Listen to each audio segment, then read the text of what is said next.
వారంలో 3-4 సార్లు అయినా సరే దోశలు, పెసరట్లు ఇలాంటి వేసుకు తింటే బాగుండని అందరికీ కోరిక కలుగుతూ ఉంటుంది.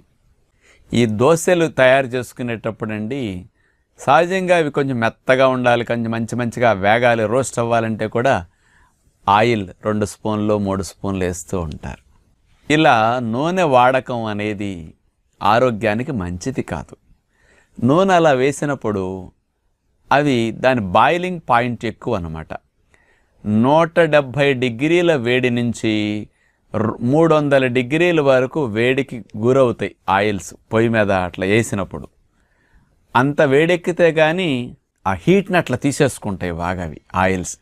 అంత వేడెక్కిన నూనెలో మనం దోశ కాల్చామనుకోండి, ఆ కరకర అంటాయి బాగానే.